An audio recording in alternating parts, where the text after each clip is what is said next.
আমার কাছে দূরে দেশে বিদেশে ছড়িয়ে থাকা সকল শ্রোতা বন্ধুকে অনেক অনেক স্বাগত জানাই audio story with Moumita YouTube চ্যানেলে।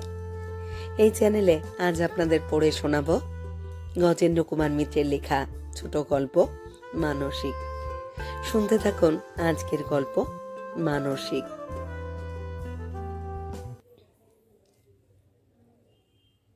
কারণটা আজ পর্যন্ত অজ্ঞাতই রয়ে গেল সকলের কাছে। কেন যে শ্রীলেখা অত কাণ্ড করে অত লোককে কষ্ট দিয়ে এই রাজ্যের পথ ভেঙে মানসিক করতে গিয়ে শেষ মুহূর্তে দেবীর সামনে দাঁড়িয়েও সেই মানসিক করতে পারল না, সে প্রার্থনা জানালো না, তা আজও কেউ জানে না। ওর স্বামী তো নয়, ওর বাপের বাড়িরও কেউ নয়। যে ভাই সঙ্গে গিয়েছিল সে তো মুখ দেখা দেখেই বন্ধ করে দিয়েছে। অকারণে কষ্ট দেবার জন্য নয়, কথাটা খুলে না বলবার জন্যেই। তার বিশ্বাস যেহেতু সেই কষ্ট করেছে সর্বাধিক, তার অন্তত জানবার অধিকার আছে কারণটা। কিন্তু তবু শ্রীলেখা কাউকে বলতে পারেনি, বলতে পারবেও না কোনোদিন। এই রহস্য তার শেষ নিঃশ্বাসের সঙ্গে সঙ্গেই বিশ্বের বায়ুমণ্ডলে তার শব্দ ভাণ্ডারে মিলিয়ে যাবে একদিন। শ্রীলেখা ছোট ভাই তরুণী একদিন খবরটা এনেছিল। ওর দিদির যে ছেলে মেয়ে হয়নি, এটা ভগবানের একটা রীতিমতো অবিচার বলেই মনে করতো সবাই। শ্রীলেখার মা এবং শাশুড়ি তো বটেই, অন্য আত্মীয় স্বজন, এমনকি ভগ্নিপতি প্রভৃতি পুরুষ আত্মীয়রাও। তার কারণ শ্রীলেখার স্বামীর অমিত বিত্ত। সে ধনীর সন্তান, ধনীর দৌহিত্র এবং নিজেও বিরাট কন্ট্রাক্টর ফার্মের মালিক। ইঞ্জিনিয়ার হয়ে বেরিয়ে চাকরির চেষ্টা না করে সামান্য কিছু টাকা দিয়ে একটা মুমূর্ষু কন্ট্রাক্টিং ফার্ম কিনে নিয়েছিল। না নিলেও চলতো, কারণ সে ফার্মের তখন গুডউইলের থেকে ব্যাডউইল অর্থাৎ দুর্নামই ছিল বেশি। কিন্তু ঘর ভাড়া পাওয়া, অফিস সাজানো প্রভৃতি ঝামেলা বেঁচে গেল। আর ফার্ম হিসেবে অনেক সরকারি খাতায় নাম লেখানো আছে। এই সুযোগ সুবিধার জন্যই ওইটুকু টাকার কার্পণ্য করেনি সে। কার্পণ্যের কোনো প্রয়োজনই ছিল না কোনো দিকে। পৈতৃক ও মাতামহিক যে বিপুল ঐশ্বর্য পেয়েছিল মোহন, তা রবীন্দ্রনাথের ভাষায় অধস্তন 3 পুরুষকে অধঃপাতে দেবার পক্ষে যথেষ্ট। উপার্জন না করলেও চলতো, কিন্তু মোহনের কাজটাই হলো নেশা। সে স্পষ্টই মাকে বলেছিল, কঠোর পরিশ্রম না করলে বিপুল বিলাসে ভেসে যাব মা। এই হলো আমার মানসিক গঠন। আমার মধ্যে যে এনার্জি আছে, একটা সাধারণ মানুষের চেয়ে অনেক বেশি। এই এনার্জিকে কাজে লাগাতে না পারলে সেই আমাকে কাজে লাগাবে, বেতাল ভূতের মতো ঘাড়ে চেপে বসবে। সত্যি অনেক যেন উদ্বৃত্ত কর্মশক্তি ছিল মোহনের। 24 ঘন্টার মধ্যে 20 ঘন্টা খাটলেও ক্লান্ত হতো না। সেই মরা ফার্মটাকে সে আজ ভারতবর্ষের মধ্যে বিখ্যাত ইঞ্জিনিয়ারিং কন্ট্রাক্টর ফার্ম হিসেবে রূপান্তরিত করেছে। আজকের এয়ার কন্ডিশন করা অফিস, ঝকমকে ফার্নিচার, অনাবশ্যক বিস্তর কর্মচারী দেখলে সেদিনে সে অফিসের মালিকরা চিনতেও পারবেন না। টাকার দরকার নেই বলেই বোধ হয় ঈশ্বর মোহনকে টাকা ঢেলে দিয়েছেন। সারা ভারত জুড়ে তার কাজ। কি কেন্দ্রীয় কি রাজ্য সরকার, সব সরকারি মহলেই তার সুনাম আর প্রতিপত্তি। কিন্তু এই 3 পুরুষের টাকা নিয়ে কি হবে? এই বিপুল বিত্ত কে ভোগ করবে? আত্মীয়রা অবিরাম এই প্রশ্ন করেন পরস্পরকে। শ্রীলেখাকে জানান সমবেদনা, সে সমবেদনা যে তাকে কাঁটার মতো বেঁধে নিরন্তর ক্ষতবিক্ষত করে, তা এরা বোঝেন না। আত্মীয়তা দেখাবার জন্য একটা প্রধান উপায় হিসেবেই ধরে নিয়েছেন, আত্মীয়তা দেখিয়ে অন্তরঙ্গ প্রিয় হবার সুযোগ হিসেবে। তার ফলে অথবা স্বাভাবিক নিয়মে শ্রীলেখাও বিচলিত হয়ে পড়ে। নিজেকে অপরাধী মনে করে শাশুড়ির কাছে, শ্বশুরের বংশরক্ষা করতে পারছে না বলে। শাশুড়ি অবশ্য কোনো গঞ্জনা দেন না, আজকালকার ছেলেদের ভয় করেন। আগেকার মতো 3বার বিয়ে দেবার দিন নেই, তাও জানেন। তবে তিনি যে মধ্যে মধ্যে দীর্ঘ নিঃশ্বাস ফেলেন এবং এ মন্দিরে ও মন্দিরে ছুটে যান মানসিক করতে, সেটা জানে শ্রীলেখা। তাতেই আরো লজ্জিত হয়ে পড়ে সে। মানসিক ও পূজার বেশি কিছু করবার নেই। তাবিজ মাদুলি মোহন পড়তে দেবে না, নইলে এতদিনে বোধ হয় মধুর কণ্ঠ ও বাহুমূল ভরিয়ে দিতেন। মোহন এসব কিছুই বিশ্বাস করে না, হেসে উড়িয়ে দেয়। একবার তবু গোপনে পড়িয়েছিলেন মোহনের মা। মোহন দেখতে পেয়ে ছুঁড়ে ফেলে দিয়েছিল। বলেছিল, আমি বিজ্ঞান পড়া লোক মা, যন্ত্রের কথা বলো, বিশ্বাস করতে রাজি আছি। আর ভক্তি বিশ্বাস বলো, সেটা আমারই বেশি তোমার চেয়ে। আমি বিশ্বাস করি যে ভগবান যা করেন মঙ্গলের জন্য। যদি সন্তান দিলে আমার কোনো মঙ্গল হতো, তিনি নিশ্চয় দিতেন। তার ইচ্ছাকে আমি মাদুলি পরিয়ে খণ্ডন করতে যাব? এত বড় অবিশ্বাসী নাস্তিক আমি নই মা। আসলে এই অভাববোধটা মোহনকে বিচলিত করতো না আদৌ। তার যে সন্তান সম্বন্ধে কোনো আকাঙ্ক্ষা আছে বা ছিল, তাও মনে হতো না তাকে দেখে। আর যে দিন রাতের মধ্যে 18-19 ঘন্টা পরিশ্রম করে, তার এসব চিন্তার সময়ই বা কই? মোহনের নিজের ভাষায় আকাশে ফাঁদ পেতে দুঃখ ধরতে যাওয়া এক রকমের বেকারি বিলাস। যে বেকার, যার সময় প্রচুর, তারই ওসব সাজে। আমার সময় কই? মুশকিল এই যে যে বেকার, যার প্রচুর সময়, সেরকম লোক মোহনের নিকটেই ছিল, কিন্তু মোহন দেখতে পেত না। অর্থাৎ শ্রীলেখাই। সে বেচারি না পেত স্বামীকে, না পেত ছেলে মেয়ে। কাজও ছিল না কিছু। কিছু কিছু সামাজিক কাজ করত, মহিলা সমিতি প্রভৃতি শৌখিন কাজ। তাতে আর কতটা সময় যায়? শেষ পর্যন্ত এমন হলো যে একটা নিরন্তর বিষাদ তাকে আচ্ছন্ন করে রাখত দিনরাত। সেরকম বিষণ্ণ এমনকি মোহনের মাকেও মনে হতো না কোনোদিন। এই যখন অবস্থা, তরুণ কোথা থেকে সংবাদ নিয়ে এলো যে হিমাচল প্রদেশের চাম্বা জেলার ভরমৌরে ব্রাহ্মণী দেবীর মন্দির আছে। সেখানে যে কোনো মানসিক করলেই তা ফলে। বিশেষত সন্তানের কামনায় মানসিক করলে তো কথাই নেই। তার অফিসের একজন সহকর্মী স্ত্রী বিবাহের 23 বছর পরে সন্তানবতী হয়েছেন। তিনি মাত্র গত বছর গিয়ে মানসিক করে এসেছিলেন ভরমৌরে। সে আবার কোথায়? অবাক হয়ে প্রশ্ন করে শ্রীলেখা। হিমালয় সম্বন্ধে একেবারে অজ্ঞ সে নয়। সাধারণ যেসব শৈলাবাস, আলমোড়া, নৈনিতাল, রানীক্ষেত, শিলং, দার্জিলিং, সবই তার ঘোরা হয়ে গেছে। মোহনের সঙ্গে নয় অবশ্যই, অত সময় তার নেই। ঘুরেছে সে ভাই বা ভগ্নিপতি বা তার এক পিস্তুত দেওর প্রকাশের সঙ্গে। প্রকাশ মোহনের অফিসেই কাজ করে, তার বিশ্বস্ত প্রিয় পাত্র। তাকে আর শাশুড়িকে সঙ্গে নিয়ে বহু দেশে ঘুরে এসেছে এর মধ্যে। কিন্তু তরুণের আবার ওইসব পোশাকই শৈল শহর পছন্দ নয়। সে একটু অ্যাডভেঞ্চারের পক্ষপাতী। বাংলাদেশে যে 2-3টি পর্বত অভিযাত্রী সংঘ আছে, তার সবকটারই সভ্য সে। যখন তখন দিদির কাছ থেকে মোটা টাকা চাঁদা আদায় করে দেয় বলে তার খাতিরও আছে সেই সব সঙ্গে। তেনজিংকে ঝুড়ি ঝুড়ি চিঠি লেখে। হিলারির ছবি শোবার ঘরে খাটের পাশে টাঙিয়ে রেখেছে সে। সে বুঝিয়ে দিল ব্যাপারটা। কাশ্মীর যাবার সময় পাঠানকোট হয়ে গিয়েছিলি, মনে আছে তো? এও সেই পাঠানকোট হয়ে যেতে হয় রে। পাঠানকোট থেকে চাম্বা বাস যায়। চাম্বা হলো হিমাচল প্রদেশের একটি জেলা সদর। সেখান থেকে দুর্ঘটটি। অবশ্য জিপ যায়, কিন্তু জিপে না যাওয়াই ভালো। দুর্গটি থেকে ভরমৌর মাত্র 20 মাইল পথ। হেসে খেলে 2 দিনে পৌঁছে যাবি। 20 মাইল ভেঙে মানসিক করতে যাব? আমি তো পাগল হইনি এখনো। হেসে উড়িয়ে দেয় শ্রীলেখা। কিন্তু তরুণের তখন কল্পনা উত্তপ্ত হয়ে উঠেছে। সে উত্তেজিত স্বরে বলে, তোরা কি রে, ওখানে তো ওই পথেরই আনন্দ। মানসিকের কথাটা ভুলেই জানা।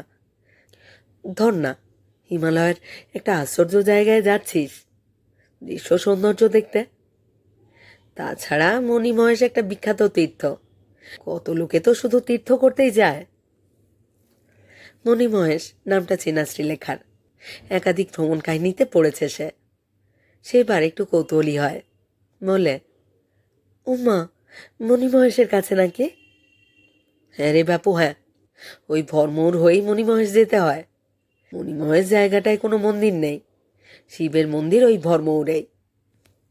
না তা হোক, অত শখ আমার নেই। তোর যেতে হয় যা, আমি খরচ দেব। ভারী তো, ওসব আমার কবে হয়ে গেছে। হিমালয়ে একটু কষ্ট করে না ঘুরলে হিমালয় দেখার আনন্দটাই তো বাজে হয়ে গেল। বেশ তো, হাঁটতে না পারিস ডান্ডিটি করে দেব, তাতে বসে যাস। হ্যাঁ, বুড়ো মানুষের মতো ডান্ডিতে চেপে যাব না আর কিছু। তোর যেমন কথা। কথাটা তখনকার মতো চাপা দিয়ে দেয় শ্রীলেখা। কিন্তু কে জানে কেন কাঁটার মতো একটা খচখচানি থেকেই যায় মনের মধ্যে। যাবে নাকি? মানসিকের কথাটা না বললেই তো হলো কাউকে। চাম্মা তো সুন্দর জায়গা, খোকা যা বলেছে ওকে বারণ করে দিলেই হবে, কাউকে যেন না বলে। শুধু বেড়াতে যাচ্ছি বললেই হলো। আর বহুকাল যাওয়াও তো হয়নি কোথাও, গেলে দোষ কি? তবু একটা নতুন রকমের ভ্রমণ হয়। খোকা তো খুব উচ্ছ্বাস করেছে, পথের দৃশ্য নাকি খুব অপূর্ব, প্রায় ৭,৫০০ ফুট উঁচু। তবে খোকা বলেছে সেপ্টেম্বরে মেলার সময় যেতে। তাতে রাজি নয় শ্রীলেখা। ওসব ছোট পাহাড়ি জায়গায় মেলা সম্বন্ধে কিছু অভিজ্ঞতা তার আছে, মেলাতে যেতে রাজি নয় আদৌ সে। গেলে সেই পূজার সময় নাগাদ। কথাটা মনে মনে তোলপাড় করে, কিন্তু তরুণকে কিছু বলে না। শেষে ভাদ্র মাসের মাঝামাঝি একদিন মোহনকে চেপে ধরে সে।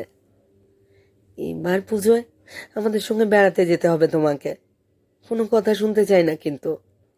যদি কাজের দোহাই পেড়েছ, তবে তোমারই একদিন কি আমারই একদিন। আহা, আগে থেকেই যুদ্ধংদেহী কেন? তা কোথায় যেতে হবে? কাশী নাকি বিন্ধ্যাচল? হুম, মরমৌরে। সে আবার কোথায়? হিমাচল প্রদেশে। কি সর্বনাশ, নিশ্চয় যেতে আসতে 1 সপ্তাহ লেগে যাবে। বেশি। এখান থেকে পাঠানকোট ট্রেন বা প্লেনে, যেটা তোমার পছন্দ। তারপর বাসে 2 দিনের পথ দূরঘটটি, সেখান থেকে 2 দিনের হাঁটা পথ আবার। পাগল নাকি? অত সময় কোথায় আমার? তুমি খোকার প্রকাশের সঙ্গে যাও, ওই সময় আবার 3-4টে বড় বড় টেন্ডারের সময়। দেখো, সাপ কথা, তোমার অনেক টেন্ডার শুনেছি আমি, আমার সঙ্গে যেতেই হবে, নইলে এই কিন্তু শেষ। আমি তোমার নামে ডিভোর্সের মামলা আনবো। কারণটা কি দেখাবে? নেগলেক্ট। হেরে যাবে, প্রমাণ হবে না। মানে, হেরে গেলে আত্মহত্যা করব। ঠাট্টা করছি না একটুও। আমি তোমার অবহেলা অনেক সহ্য করেছি, but there must be some limit. প্রমাদ গুনল মোহন। এতদিনের মধ্যে শ্রীলেখার এরকম রণরঙ্গিনী মূর্তি আর কখনো দেখেনি সে। একটু অপ্রতিভও হলো। সত্যি হয়তো বেশি বাড়াবাড়ি হয়ে যাচ্ছে কাজ তথা ব্যবসা নিয়ে। তবু মুখে বলল, ওই ছোঁড়া দুটো তোমাকে এমনই করে তাতিয়েছে বুঝি? না, কেউ তাতায়নি। তাতাতে হবে কেন? স্বামী থাকতে চিরকাল অনাথিনীর মতো একে ওকে ধরে বেড়াতে যাব? আমার লজ্জা ঘেন্না নেই? এবার যেতেই হবে, নইলে এই আমার শেষ, এই আমার আলটিমেটাম। একটা দীর্ঘ নিঃশ্বাস ফেলল মোহন, বলল, আচ্ছা তাই হবে। দেখছি তুমি এবার অন্তত 1,00,000 টাকা লোকসান না করিয়ে ছাড়বে না। হোক না লোকসান, আর 1,00,000 টাকা তোমার ব্যাংক ব্যালেন্সে যোগ হলে কি তোমার 4টে হাত পা বেরোবে শুনি? হিসপের গল্পের সেই ষাঁড়ের শিঙে মশা বসবার মতো টেরও পাবে না। এই টাকাই তোমার খায় কে শুনি? তার তো ঠিক নেই। তুমি টাকার জন্য জীবনের স্বাদ আহ্লাদ সব বিসর্জন দিতে বসেছ। তিরস্কারের সুরে অনুযোগ করে শ্রীলেখা বলে, কে বললে স্বাদ আহ্লাদ বিসর্জন দিতে বসেছি? কাজই আমার স্বাদ আহ্লাদ, সাফল্যই আমার সম্ভব। যাকে যা, কোথায় যেতে হবে তোমার ব্রহ্মাণ্ডে না কোথায়, সে যাওয়াই হোক। সত্যিই তো অনেক দিন বেরোয়নি বটে, তবু একটু নতুনত্ব হবে। স্বামীকে আলটিমেটাম দিয়েছিল বটে, কিন্তু তাই বলে সত্যি যে মোহন রাজি হয়ে যাবে তা আশা করেনি শ্রীলেখা। সে কেমন যেন একটু অবাকই হয়ে গেল, আর সেই সঙ্গে সঙ্গে চিন্তাটা তার নতুন একটা খাতে বইতে লাগলো। এ হঠাৎ কি বিচিত্র যোগাযোগ হয়ে গেল। কোথায় কি ভরমৌর জায়গা, সেখানে অজ্ঞাত এক ব্রাহ্মণী দেবীর মন্দির। সেখানকার কথাই তরুণ তাকে শোনাতে গেল কেন? এমন মানসিক করবার জায়গা ভারতবর্ষে তো কম নেই। তার মায়েতে আর শাশুড়িতে ঘুরেছেন ঢের জায়গাতে। কোথায় সেই আজমিরের খাজা সাহেবের দরগা থেকে শুরু করে ঘোষপাড়ার সতী মায়ের স্থান পর্যন্ত কোথাও ঢিল বাঁধতে বাকি নেই তাদের। এই জায়গার কথা তো কেউ শোনেনি। তবে কি ভগবানেরই নির্দেশ? তবে কি এতদিনে তিনি মুখ তুলে চাইলেন? যতই ভাবে শ্রীলেখা, ততই এই নবীন আশার সপক্ষে নতুন নতুন যুক্তি খুঁজে পায়। তার স্বামী যে বিপুল ক্ষতি স্বীকার করেও কাজ ফেলে তাদের সঙ্গে যেতে রাজি হলেন, এও তো একটা অঘটন। মার কৃপা ছাড়া এই অঘটন কি করে সম্ভব হতে পারে, তাই তো ভেবে পায় না শ্রীলেখা। এতদিন ধরে দেখছে যে মানুষটাকে, সেই অভিজ্ঞতার সঙ্গে এই আচরণের কোনো ক্রমেই যে সঙ্গতি খুঁজে পাওয়া যায় না। ভাবতে ভাবতে কথাটা একেবারে বদ্ধমূল হয়ে যায় মাথাতে।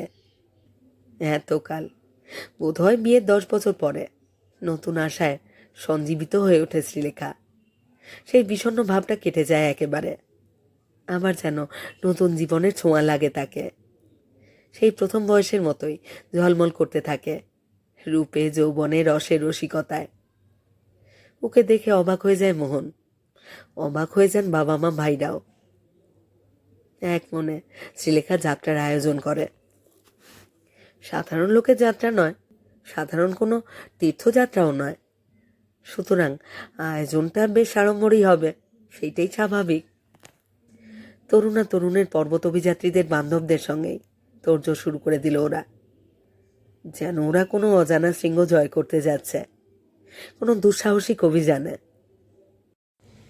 যাত্রার আয়োজনে যাত্রাপথের যেমন চিন্তা, তেমনই লক্ষ্যস্থলেরও। দেবীর জন্য সোনার নথ, গৌরদের শাড়ি, ধূপ দ্বীপ, সোনার বিল্লপত্র, কোনো কিছুরই ত্রুটি ঘটল না সঙ্গে নেবার।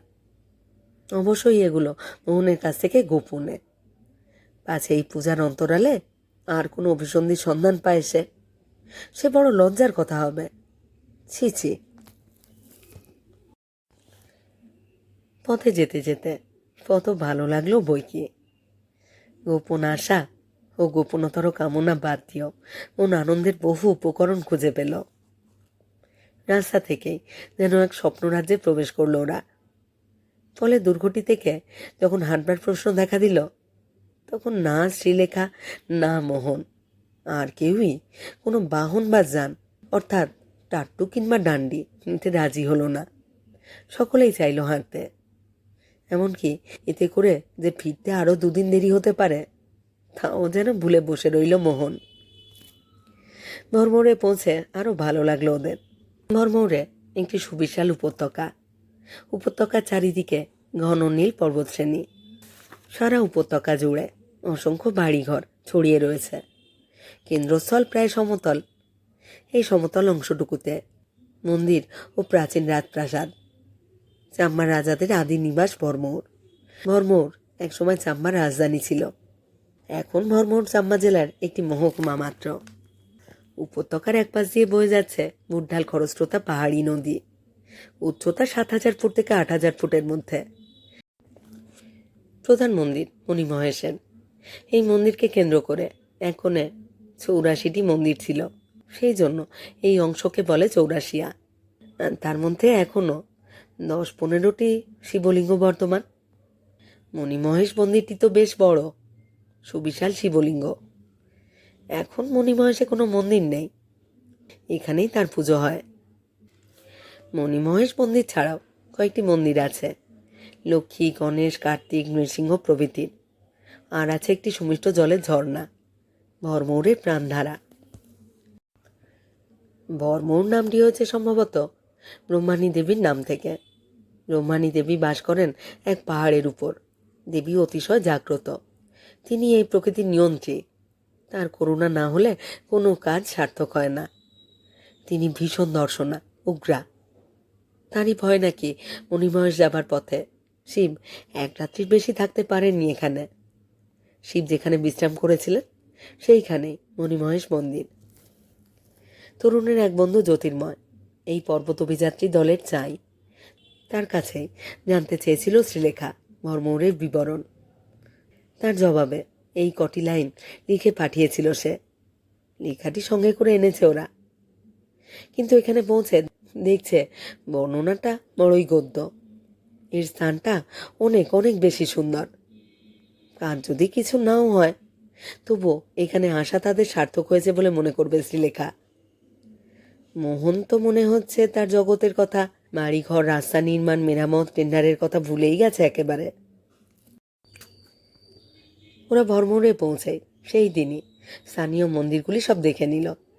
মণিমহেশের মন্দিরের পূজাটাও সেরে ফেলল। আগেই ব্রহ্মাণী দেবীকে দর্শন করে আসবার প্রস্তাব করেছিল তরুণ। শ্রীলেখা রাজি হয়নি। পথে চাও দুধ খেয়েছে একাধিকবার। এখন এইভাবে দেবীর সামনে গিয়ে দাঁড়াতে সে রাজি নয়। পবিত্র হয়ে শুদ্ধ দেহ মন নিয়ে দেবী দর্শনে যাবে সে, জানাবে তার জীবনের সবচেয়ে বড় ঝাঁচাঙাটি। পরের দিন ভোরে স্নান সেরে নিল শ্রীলেখা।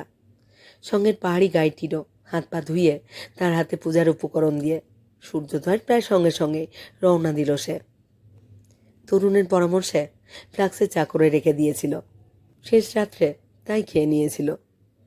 নইলে তরুণ বলেছিল অতখানি পথ ভাঙতেও যেমন কষ্ট হবে, তেমনি দেরিও হবে তো কম নয়। ফিরে আসতে আসতে দুপুর গড়িয়ে যাবে হয়তো। অতক্ষণ চা না খেয়ে মাথা ধরে উঠবে, মিছিমিছি কষ্ট। দেহে কষ্ট হতে থাকলে নিশ্চিন্ত হয়ে পুজো করা যায় না। বসতি ছাড়িয়ে কতগুলো সরকারি আপিস পেরিয়ে পাহাড়ে উঠবার রাস্তা। রাস্তা বলা অবশ্য ভুল, সেরকম বিশেষ কিছু নেই। এমনকি পায়ে চলা যে সংকীর্ণ পথটুকু এতক্ষণ দেখা যাচ্ছিল, বিডিও অফিস আর পোস্ট অফিস ছাড়াতেই সেটাও শেষ হয়ে গেল। এরপর ভেড়া চড়াবার যে পথ সেইটুকুই ভরসা, সেটাও খুব স্পষ্ট কিছু বোঝা যায় না।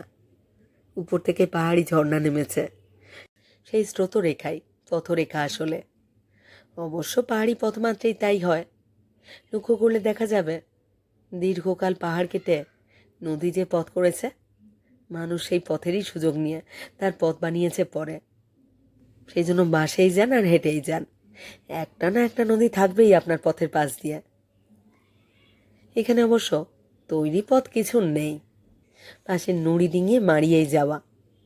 কোথাও বা সেই পাথর এত পিছল যে পা রাখাই যায় না। তরুণের অভ্যাস না থাকলেও তার স্বাভাবিক কর্মশক্তি এত বেশি, প্রাণোচ্ছলতা সর্বদা উপচে পড়ে যেন তার মধ্যে থেকে। দুজনেই তাই বেশ খানিকটা করে এগিয়ে যাচ্ছে। কেবল শ্রীলেখার জন্যই দাঁড়াতে হচ্ছে মধ্যে মধ্যে। গায়ের ছোকরা তো বিরক্ত হয়ে উঠছে, তার পা চুলবুল করছে এগিয়ে যাওয়ার জন্য। কিন্তু শ্রীলেখা যেন পারছে না। মধ্যে মধ্যে মনে হচ্ছে একটা পা এগোনো কষ্টকর হয়ে উঠেছে। এক এক জায়গায় খাড়া চড়াই অল্পই, তবু সেইটুকু ভাঙতেই যেন বুক ফেটে যাচ্ছে একেবারে। এমনি একটা চড়াই ভাঙবার পর দাঁড়িয়ে একটু দম নিচ্ছিল শ্রীলেখা।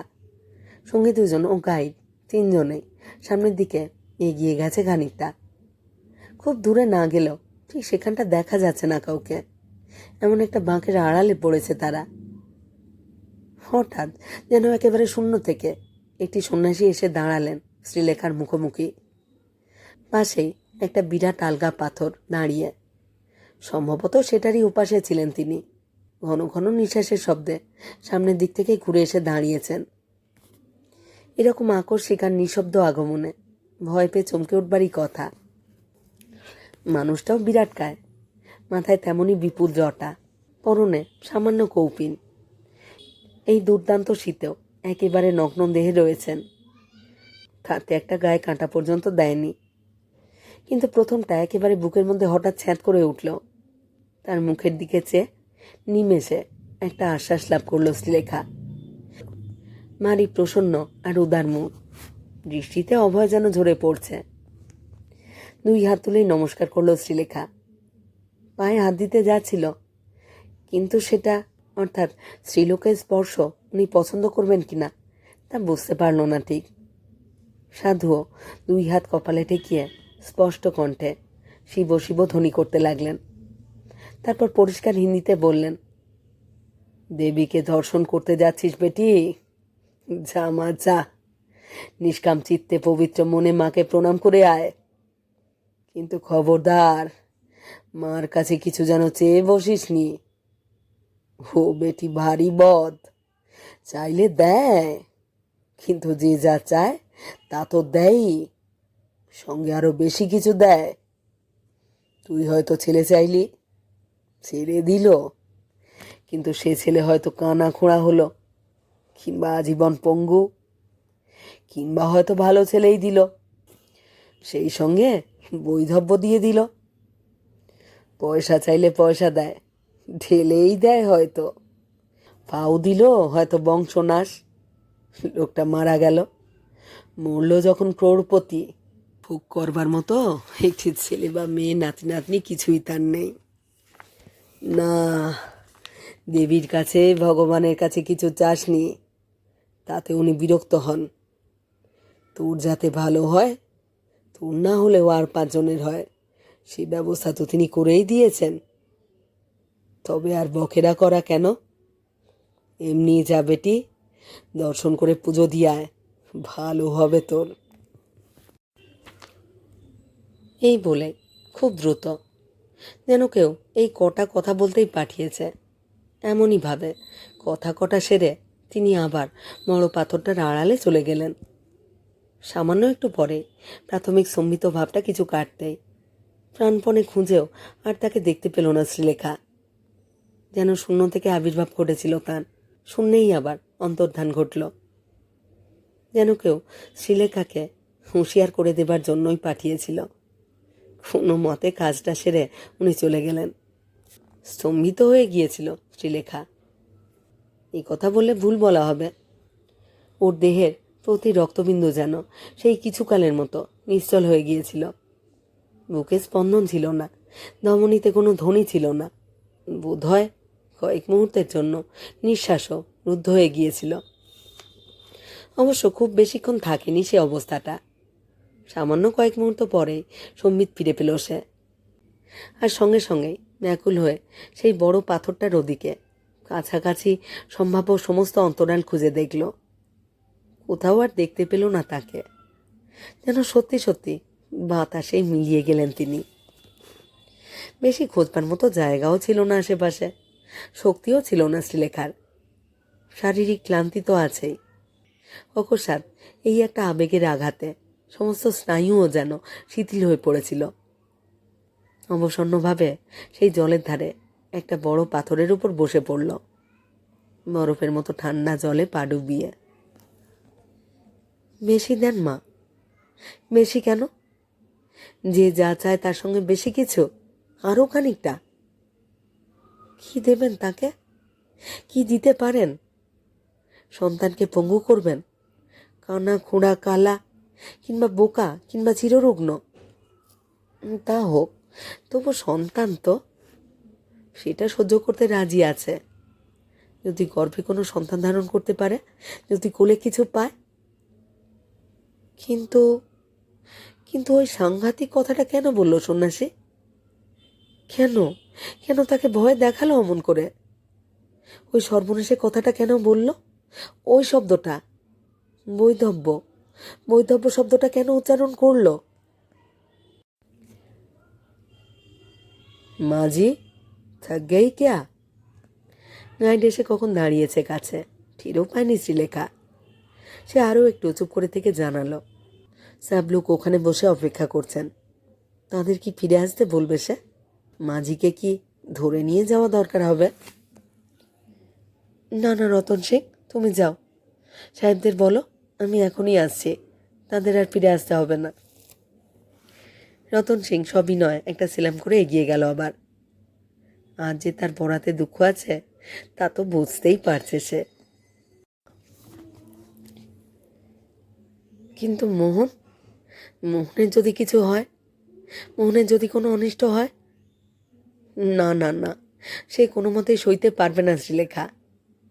মোহনের বিন্দুমাত্র ক্ষতি সহ্য হবে না ওর, বিশেষ করে ওর জন্যে, ওর একটা তুচ্ছ স্বাদের জন্যে মোহনের পায়ে কুশাঙ্কুরও বিঁধতে পারবেন না। বাপরে, ভাবতেই শিউরে ওঠে তার সর্বাঙ্গ। অনেক অনেক দিন বিয়ে হয়েছে ওর, প্রথম দিনের সে উন্মত্ততা আর নেই। সেই দিনরাত দুজনে শুধু দুজনের সান্নিধ্য খুঁজে বেড়ানো, ছল করে শুধু বারবার দেখা করা, বারবার কাছে আসা।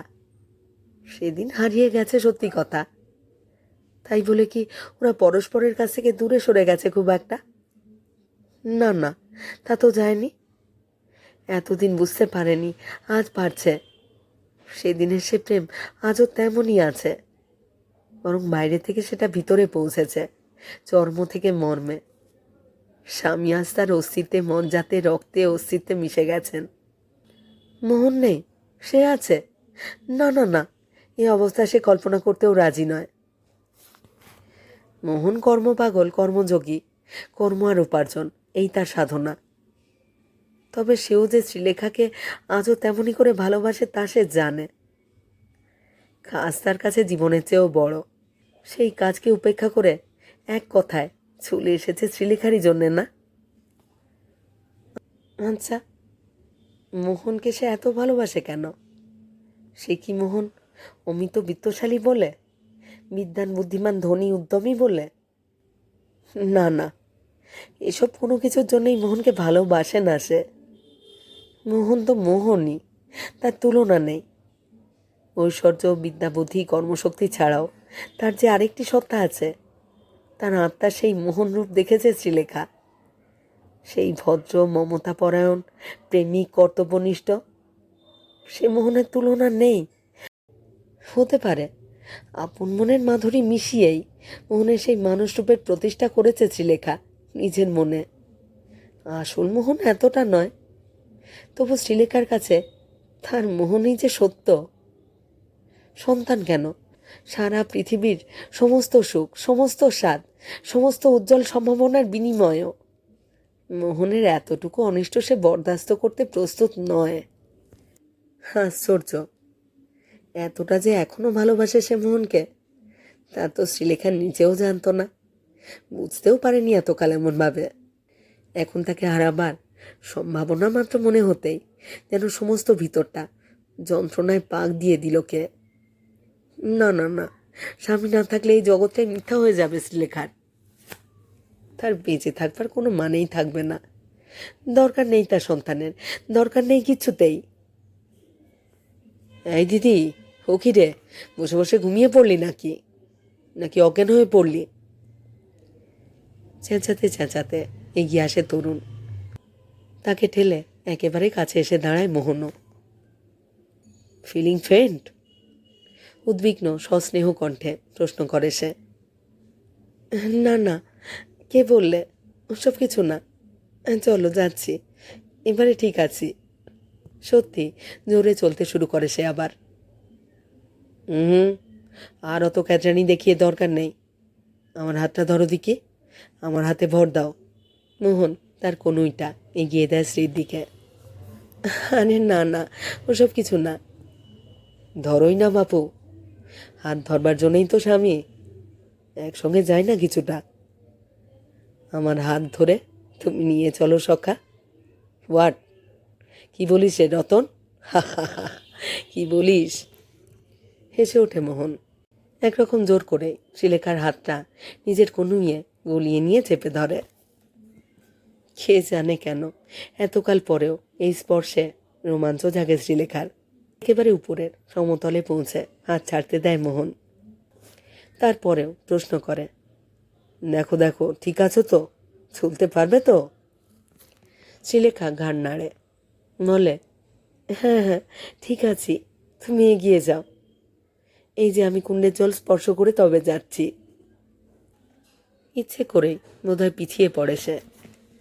খানিকটা অযথা বিলম্ব করে যখন মন্দিরের সামনে পৌঁছয়, তখন মোহনের দর্শন হয়ে গেছে। সে এদিক ওদিক ঘুরে একটা জায়গায় ঘাসের উপর বসেছে। এই রকম পাহাড়ি জায়গায় ঘাস ছাওয়া সমতল স্থান দুর্লভ। সেই দুষ্প্রাপ্যতাটাই উপভোগ করছে সে। মন্দির বলতে কিছু নেই অবশ্য। পাথরের নুড়ির উপর নুড়ি সাজিয়ে, তিন দিকের দেওয়াল, মাথার উপর খানিকটা অংশ ছাউনি দেওয়া। পূজারী বলল, দেবী মাথার উপর পুরো আচ্ছাদন পছন্দ করেন না। পুরো চাল যতবার ছাওয়ানো হয়েছে, ঠিক দু একদিনের মধ্যেই একটা ঝড় উঠে তা উড়িয়ে নিয়ে গিয়েছে। এই রকম আধা চাল দিয়ে থাকলে ঠিক থাকে। তরুণ মন্তব্য করল, দেবীর মাথা বোধ হয় তার চেয়েও গরম। ভিতরে সিঁদুর মাখানো দু তিনটি মূর্তি ও কয়েকটি নুড়ি, কিন্তু সেসব কিছুই ভালো করে চোখে পড়ল না শ্রীলেখার। কে জানে কেন সে মনে মনে একটা প্রবল অভিমান বোধ করতে লাগলো সেই মন্দিরের সামনে দাঁড়িয়ে। অভিমান দেবীর উপর, অথবা ভাগ্যের উপর, কিংবা সমস্ত বিশ্বজগতের উপর। সেই অভিমানে দৃষ্টি বাষ্পাচ্ছন্ন হয়ে এসেছিল। আর ভালো করে কিছু দেখবার ক্ষমতাও ছিল না। তরুণ ফিসফিস করে বলল, নে নে দিদি, তোর যা মানসিক করবার করে নে এবার। গান নাড়ল শ্রীলেখা। দরকার নেই, চল ফিরি। দরকার নেই কি রে? অবাক হয়ে যায় তরুণ। নে নে, পাগলামো করিস নে। কি চাস ভালো করে মাকে জানা। কিছু চাই না আমি, কিছু জানাবার নেই আমার। সে ফিরে দাঁড়ালো। তরুণ বিস্মিত হয়, বিরক্ত হয় খানিকটা। তবে তবে এত কাণ্ড করে এলি কেন এখানে? এমনি এলুম। তুই আগে কেন এসেছিলি? দেশ বেড়াতে এসেছিলুম, বেরিয়ে গেলুম। সে এবার ফিরে চলতে শুরু করে। তা তোর পুজো, পুজো দিবি না দিদি? থাক, ওইখানে নামিয়ে দিক রতন সিং। এই একটা টাকা দক্ষিণা পূজারীকে দিয়ে দে, উনিই পুজো দিয়ে দেবেন। তারপরে সে মোহনকে তাড়া লাগায়। ওঠো দেখি, নামো এবার। সকাল থেকে এক কাপ চাও পেটে পড়েনি, মাথা ঝিমঝিম করছে এবার। ওঠো ওঠো। সে অসহিষ্ণুভাবে হাত ধরে টানাটানি করে মোহনের, তাড়াতাড়ি তোলবার জন্যে।